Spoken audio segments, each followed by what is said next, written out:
What's up, you guys? Welcome to Movement Parallels Life. I'm Kellen Mylad.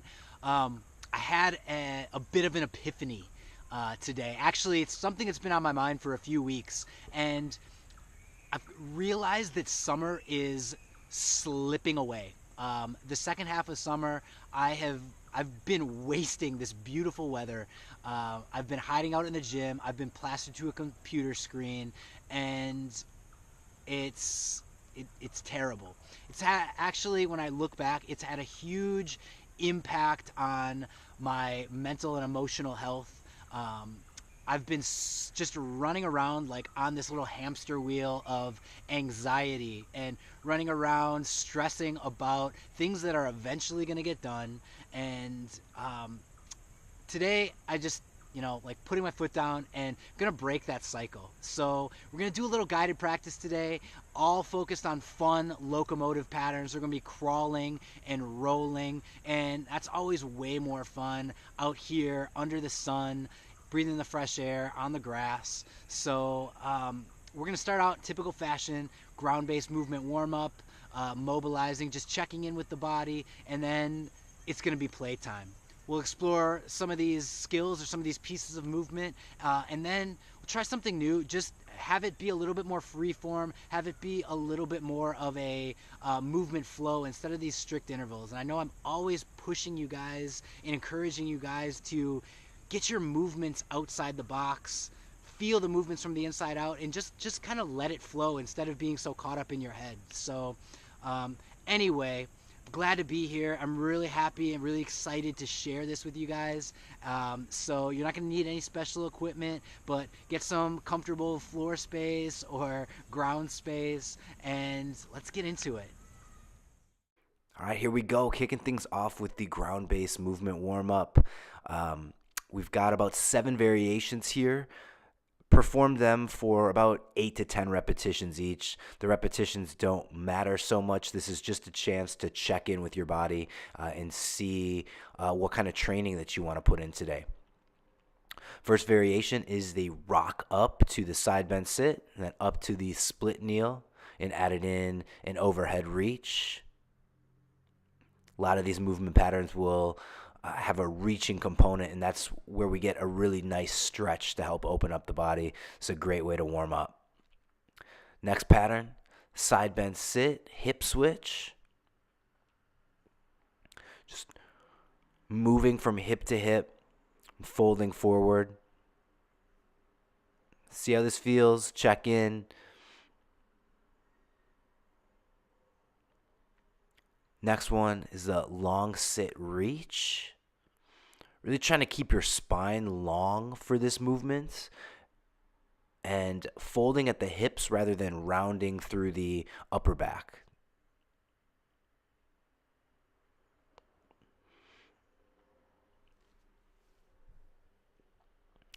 I'm going to change it up into a butterfly sit. Place the soles of the feet together.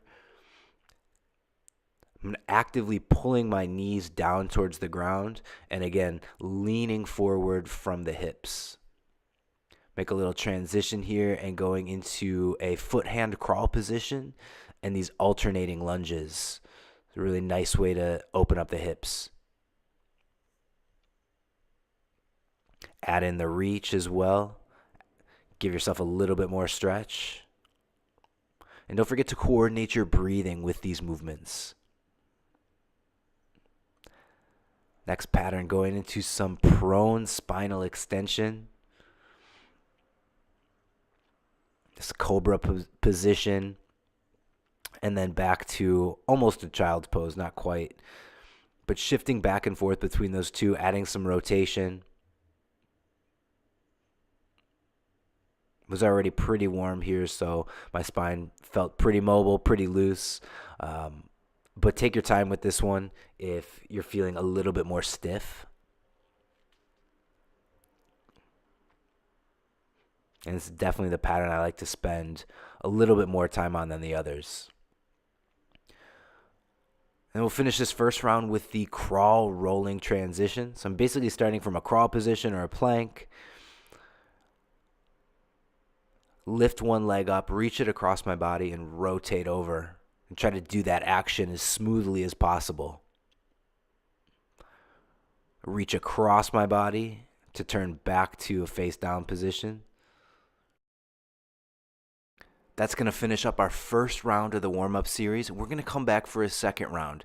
You can write those movements down and go through at your own pace, or you can follow along with me.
To round out this warm-up series, we're just going to take a few moments of stillness and focus on some deep diaphragmatic breathing.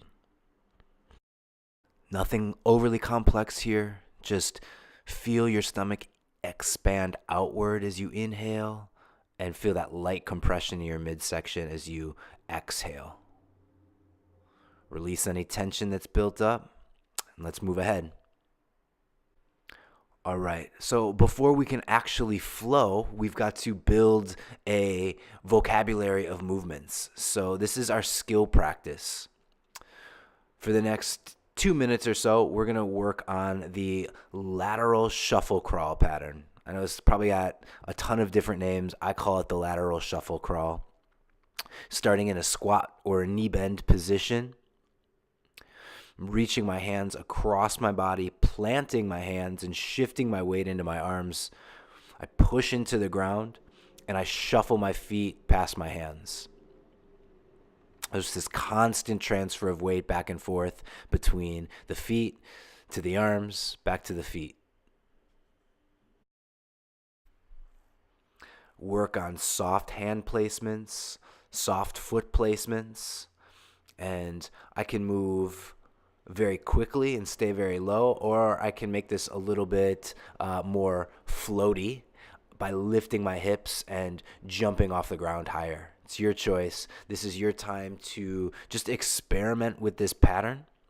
Try it out in all planes and get a sense of how to make it efficient and continue to polish it. As you start to feel confident in this movement, next think about how you can smoothly transition into and out of this crawling pattern.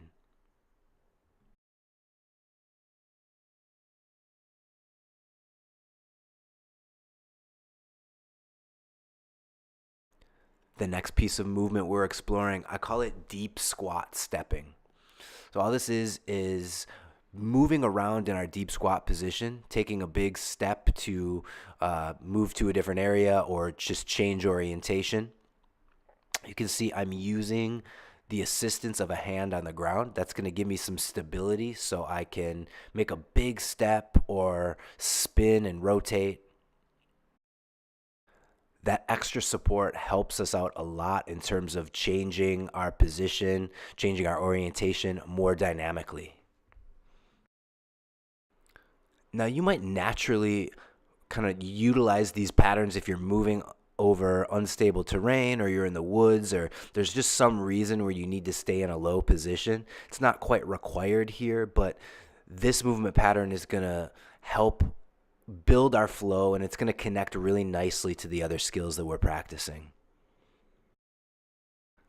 And for sure, your legs are going to be burning. So don't be afraid to give yourself a break as you need it. Air those hips out, breathe, and get back into the pattern fresh. These are quad killers.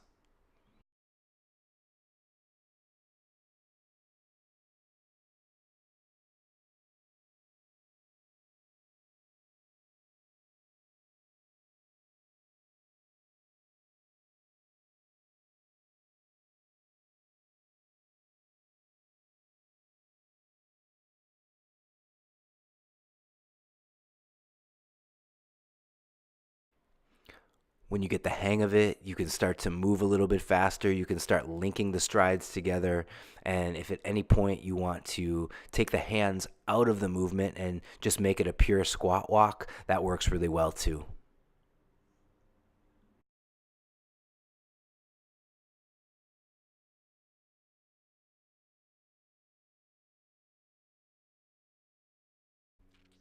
Here's another pattern that will fit really nicely with our squatting work. This is the rolling squat get up. So we're just using this tucked rock position to gain some momentum to bring us up into the bottom of the squat position and then maybe up to standing. If you've watched any of my other practice videos, you've definitely seen this one before. It's just a really fun movement. It's a great way to build better hip mobility, and it'll end up being very useful when we start putting all the pieces together, we start flowing through these movements.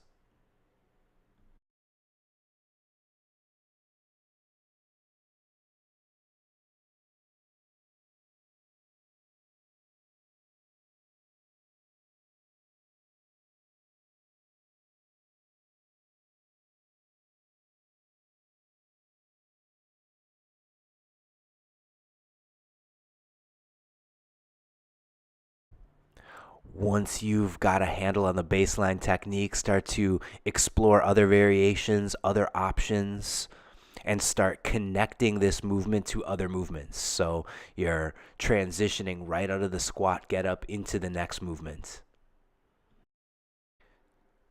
As you improve your ability to flow, get used to thinking about what comes before a movement and what comes after the movement. So every time you execute a movement technique, then you're left in a new position, and then you've got to make a call on where you want to move to next. So it makes the practice so fun. Next, let's work on rotational rocking. So in a supine position, we're working on your ability to stay in a tight tuck and rock back and forth, swivel your hips, and change your orientation in 360 degrees.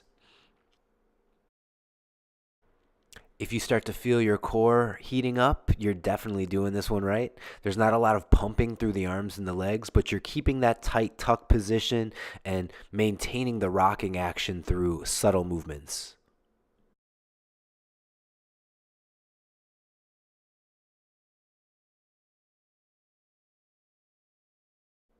Can start playing with extending the arms and the legs, and that's going to be an even greater challenge for the core, and that's like the hollow body position from gymnastics.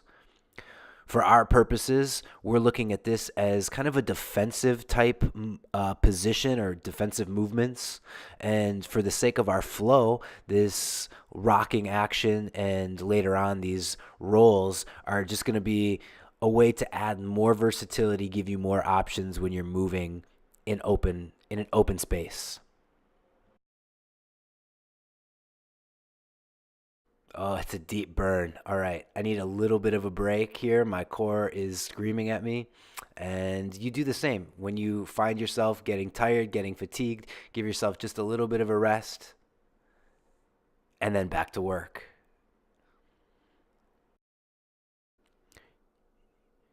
You can take your knees side to side and feel your obliques working. And this is going to lead into our lateral roll very shortly.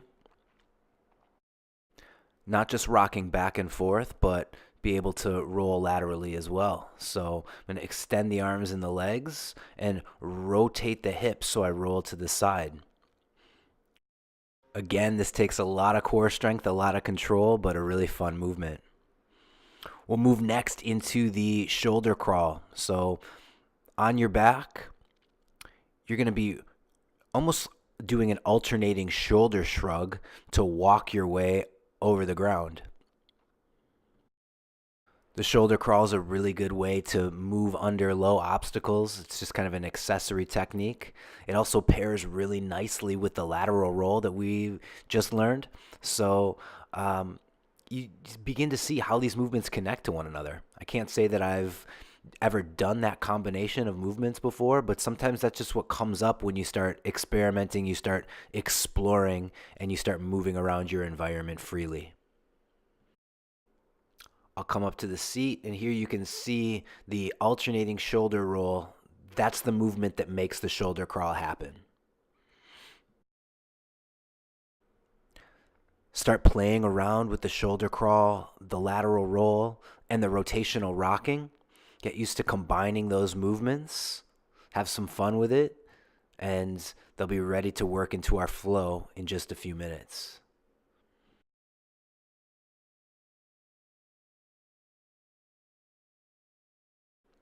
In this last piece of our skill practice, let's play around with adding in some more dynamic rolling variations. So I'm going to really slow things down so you can see how to enter into the roll, how to change your shape to make the roll safe and efficient.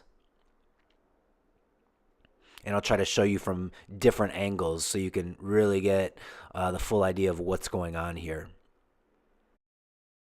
These dynamic rolls are not only super cool, also very practical. They can keep you from being injured if you find yourself falling. So it's a good good idea to get proficient in these and make sure that you practice in a comfortable environment. They can be a little intimidating at first. So a nice open grass space or a well-carpeted room or on some training mats at the gym. These are all great areas to refine your technique. So this variation you're seeing right now, I just call it a hip roll. So I'm going from a knee hand position, sitting to a hip, rolling across my butt. And that's just a very simple lateral roll. A good place to start is with the back roll. If you take that tucked rocking action we did earlier and you kick your legs over your head, you can exit that back roll and get a feel for it right away. The forward roll takes a little bit more courage and it's a little bit more complex. So you get in this low crouch position and you're leaning forward, you're pushing from the feet, and you're rounding your back so you have a smooth surface to roll over. You don't want to try to keep your spine straight here, but the backside of your body needs to be curved. So there's different ways to enter into the front roll. I'm going to show you this variation where I'm keeping my hands close together, almost like if you made a diamond with your thumbs and index fingers, and setting those hands on the ground, kind of collapsing and tucking your chin and rounding your upper back. So the first thing that contacts the ground is the backside of your shoulder. You'll need some patience here to hold that tight tucked position all the way through the exit of the roll. If you start to open up or elongate your spine too early, your low back will hit the ground. And if you're on a hard surface, that can be really painful. So again, it's nice that we're practicing out here in grass. See, I exit the roll with these this figure 4 leg position, where I end up in this half crouch, and that's where I feel the most stable, the most balanced as I exit the roll, and that's the position that allows me the most amount of options for the exit of the roll. If I want to crawl after that, or if I want to stand up and run, it's just a very easy transition to make. Here's another version of the lateral roll, a little bit more dynamic, just another kind of cool evasive maneuver.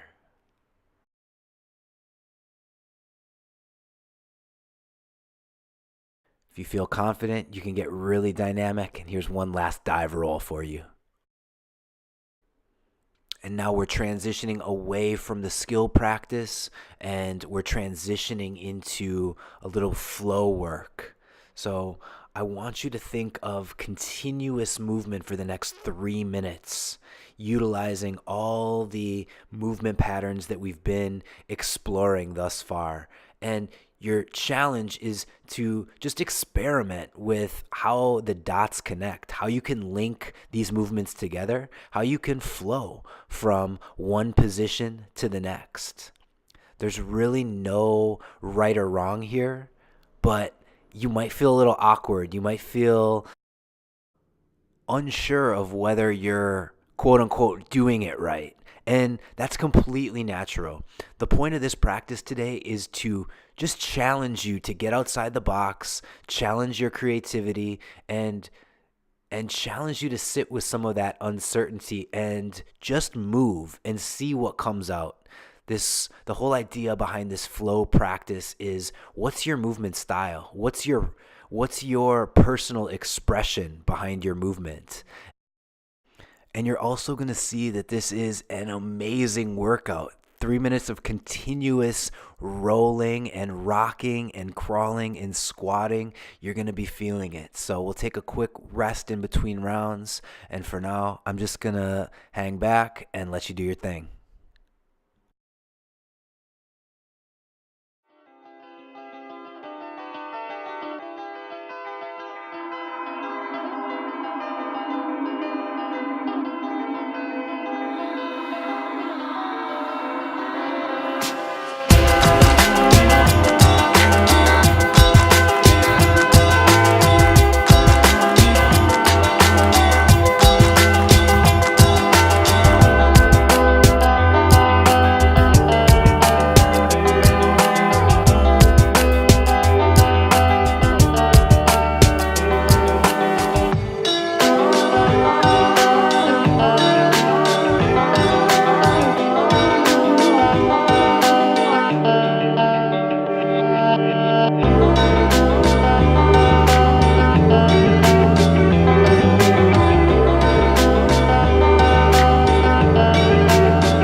right.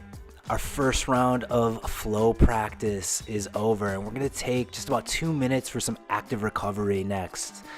I'm out here, it's hot, I'm breathing heavy, my quads are burning from those squat steps, and I'm just going to take some time to release some of the tension that accumulates from those more dynamic movements.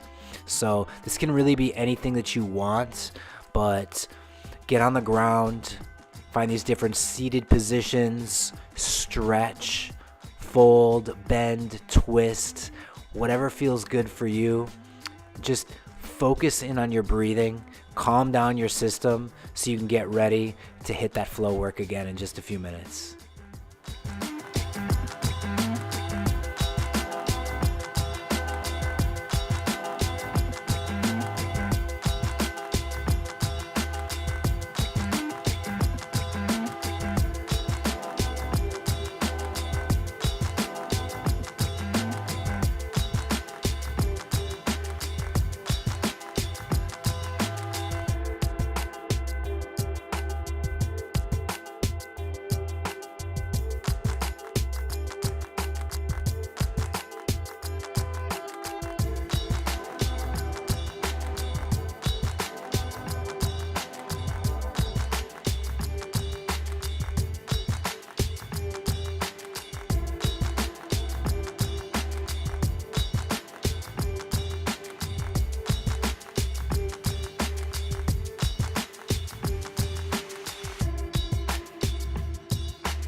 And here we go. We're bringing it back for the second round of flow practice.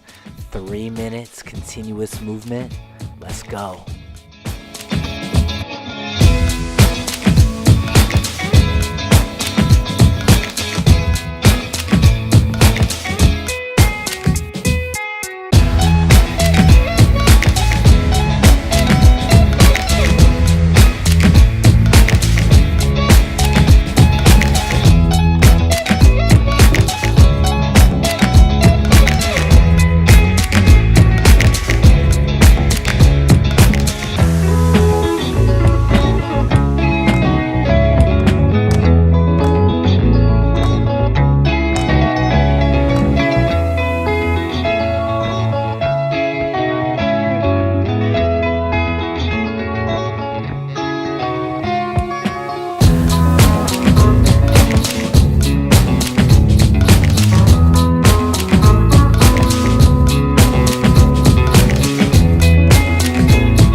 Awesome job, you guys. That brings us to the end of our flow practice, and we're finishing things off today with a few more minutes of active recovery. I'm gonna go through some basic ground transitions and stretches that feel right for me in this moment. You can follow along or you can do your own thing. What's most important is that you're just cultivating some space here to honor the work that you just put in and start the recovery process. Move fluidly, stretch, and breathe deeply.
Before I let you go today, I just have to say thank you. Thank you for watching.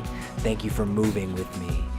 I know these flow practices are a little bit different, but fitness doesn't always have to be constrained by sets and reps and exercise. Those things, they're not necessarily bad, but there's so much value in being able to move in a more fluid, more organic way, because that's where we can really tap into our creativity, our authenticity, our self-expression. And these things are just as important as the intensity. So I'm really honored that I could share this with you today. I hope that you got a lot out of it. I hope you come back and move with me again. Thanks so much, guys. See you next time.